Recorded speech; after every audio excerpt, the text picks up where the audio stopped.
With regard to tenor drumming, how do we translate the various techniques we've been talking about onto the set of tenors? Well, literally, you translate them. They're the same. And all we do is we take the basic approach that we've been talking about and we move it around to the different drums, and we try not to distort the form of the technique or the grip in order to do so. Okay, so there's a few concerns with tenor drumming that we do take into account. One of them is the tone production on the drums coming from where you hit the zones of the tenor drums. So with the zones, they follow the ergonomic positions of the body. And over the 10-inch drum, you're basically playing horizontal center, but about an inch away from the bearing edge. 12-inch drum, inch to inch and a half away from the bearing edge, or the edge of the drum, and horizontal center. As I move over to drum 3, and my hands now take this position because that makes more sense than trying to crank back like this. That's uncomfortable, and this puts each mallet about the same distance away from the bearing edge.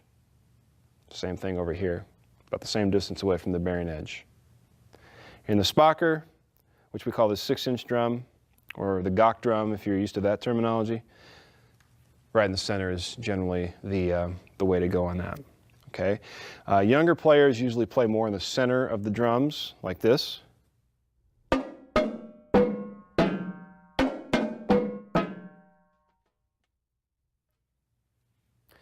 As you can hear from that example, the tones and the overtones are very displeasing, and there's no projection of sound. So what I want to do is hit about 1 to 1.5 inches away from the bearing edge of the drum with the implement. So the zones follow the body's natural shape as you move your arms back and forth.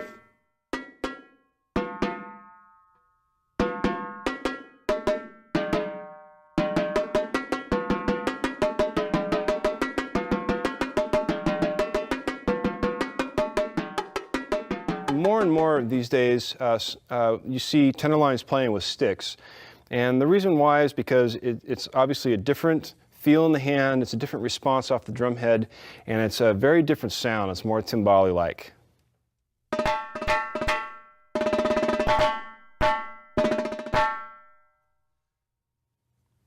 That can be very advantageous depending on the context, so we actually use sticks a lot. In fact, last year I think we used sticks quite a bit more than mallets, and that can change from year to year. You should have some experience with either, and it's a very different feel, so get to know both. But with sticks, they're longer generally, unless it's a special tenor stick.